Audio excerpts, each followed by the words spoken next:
Γεια σας, καλώς ήρθατε στο κανάλι μου. Καλώς ήρθατε σε ένα ακόμη μάθημα. Σήμερα θα μιλήσουμε για την παθητική φωνή που δυσκολεύει τους περισσότερους μαθητές.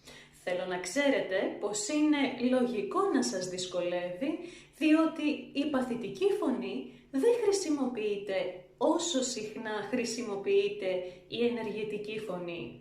Με αποτέλεσμα να μαθαίνετε κάτι και πολύ γρήγορα να το ξεχνάτε.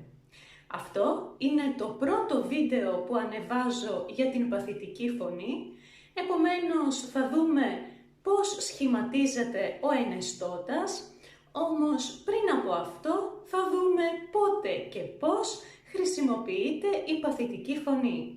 Για πάμε! Στα νέα ελληνικά έχουμε δύο φωνές, την ενεργητική φωνή και την παθητική φωνή. Στην ενεργητική φωνή ανήκουν ρήματα που τελειώνουν σε ωμέγα. Όπως ίσως ξέρετε, τα ρήματα της ενεργητικής φωνής χωρίζονται σε συζυγίες. Δηλαδή, έχουμε τα ρήματα της πρώτης συζυγίας που τελειώνουν σε ωμέγα χωρίς τόνο, όπως το ρήμα παίζω.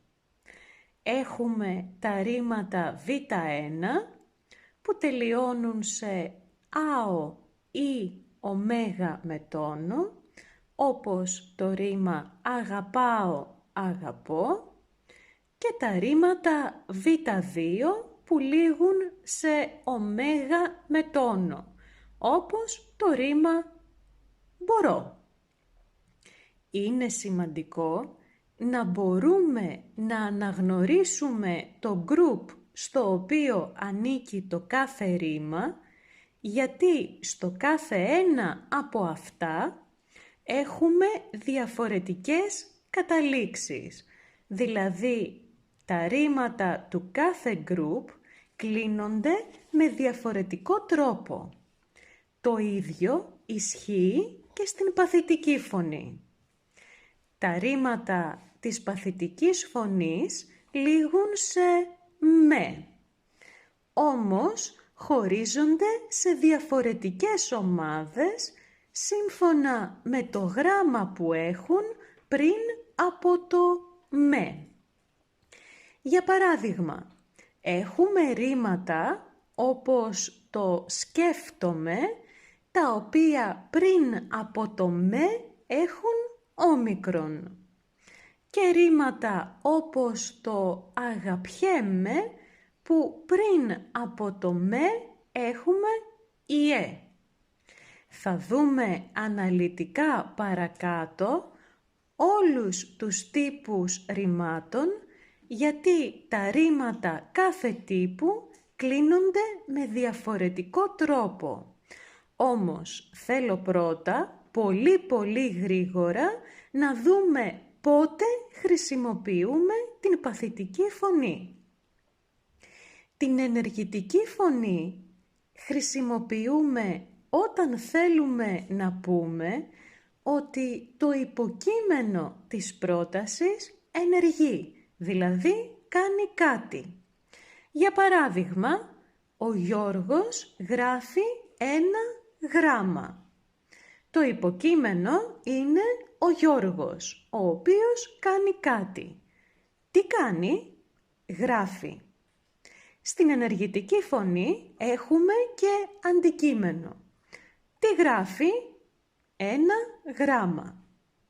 Την παθητική φωνή, από την άλλη, χρησιμοποιούμε όταν θέλουμε να πούμε ότι κάποιος κάνει κάτι και η ενέργεια επιστρέφει σε αυτόν ή δέχεται την ενέργεια κάποιου άλλου. Για παράδειγμα, η Μαρία χτενίζει την κόρη της. Θέλω να πω ότι η Μαρία κάνει κάτι, δηλαδή χτενίζει. Ποιον? Έχουμε και αντικείμενο. Χτενίζει την κόρη της. Όμως η Μαρία χτενίζεται, δηλαδή κάνει κάτι και η ενέργεια επιστρέφει σε αυτήν. Πολλά ρήματα στα ελληνικά, όπως το ρήμα χτενίζω, χτενίζομαι που είδαμε, έχουν και ενεργητική φωνή και παθητική φωνή.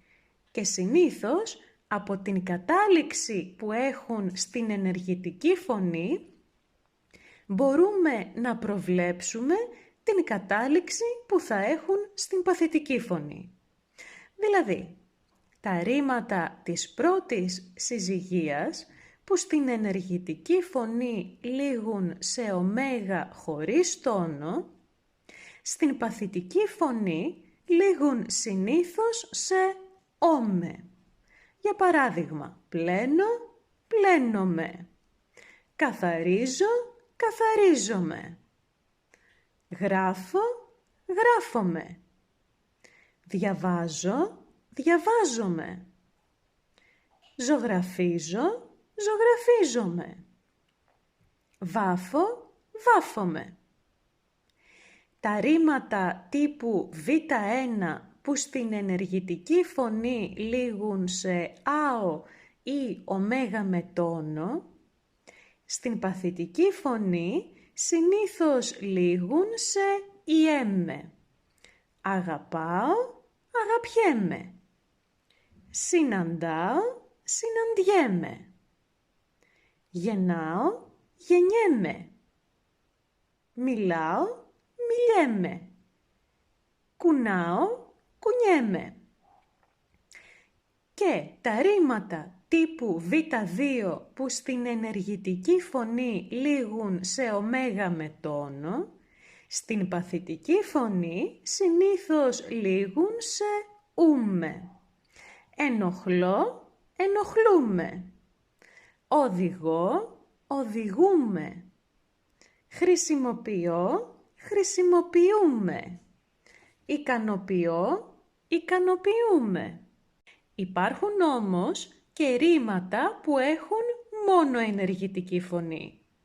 Μπορείς να πατήσεις παύση τώρα και να τα σημειώσεις. Επίσης, υπάρχουν και ρήματα που έχουν μόνο παθητική φωνή. Στην παθητική φωνή έχουμε επιπλέον τα ρήματα τύπου Γ2. Αυτά δηλαδή που λήγουν σε άμε. Σε αυτήν την ομάδα υπάρχουν μόνο 4 ρήματα. Τα ρήματα θυμάμαι, φοβάμαι, λυπάμαι και κοιμάμαι. Πάμε τώρα να δούμε πώς κλείνονται στον ενεστώτα τα ρήματα τύπου α. Αυτά δηλαδή που λήγουν σε όμε. Εγώ πλένομαι. Εσύ πλένεσαι. Αυτός, αυτή, αυτό πλένεται. Εμείς πλενόμαστε. Εσείς πλενόσαστε ή πλένεστε. Αυτοί, αυτές, αυτά πλένονται. Όπως βλέπετε, τα ρήματα της παθητικής φωνής έχουν αλφαγιώτα στην κατάληξη στα 3 πρόσωπα ενικού αριθμού, εγώ, εσύ, αυτός, αυτή, αυτό, και στο 3ο πρόσωπο πληθυντικού αριθμού, αυτοί, αυτές, αυτά. Ενώ έχουν στο 1ο πρόσωπο πληθυντικού αριθμού, εμείς, και στο 2ο πρόσωπο πληθυντικού αριθμού, εσείς. Αυτό ισχύει για όλους τους τύπους ρημάτων της παθητικής φωνής. Ας δούμε ένα παράδειγμα. Κάθε πρωί πλένομαι, χτενίζομαι, βάφομαι, ντύνομαι και φεύγω για τη δουλειά. Ας δούμε πώς κλείνονται τα ρήματα τύπου Β1. Αυτά δηλαδή που λήγουν σε «ιέμε». Εγώ αγαπιέμαι. Εσύ αγαπιέσαι. Αυτός, αυτή, αυτό αγαπιέται. Εμείς αγαπιόμαστε. Εσείς αγαπιέστε. Αυτοί, αυτές, αυτά αγαπιούνται. Τα μωρά αγαπιούνται από τους περισσότερους. Και πάμε στα ρήματα Β2. Αυτά δηλαδή που λήγουν σε ούμε. Εγώ ασχολούμαι. Εσύ ασχολείσαι. Αυτός, αυτή, αυτό ασχολείται. Εμείς ασχολούμαστε. Εσείς ασχολείστε. Αυτοί, αυτές, αυτά ασχολούνται. Με τι ασχολείσαι, ρωτάμε κάποιον όταν θέλουμε να μάθουμε τι δουλειά κάνει. Και τέλος, έχουμε τα 4 ρήματα που λήγουν σε άμε. Εγώ φοβάμαι. Εσύ φοβάσαι. Αυτός, αυτή, αυτό φοβάται. Εμείς φοβόμαστε. Εσείς φοβόσαστε ή φοβάστε. Αυτοί, αυτές, αυτά φοβούνται. Τα περισσότερα παιδιά φοβούνται το σκοτάδι. Εδώ τελειώνει το σημερινό βίντεο. Γράψτε μου στα σχόλια αν θέλετε να δούμε πώς σχηματίζονται οι υπόλοιποι χρόνοι της παθητικής φωνής. Τα λέμε!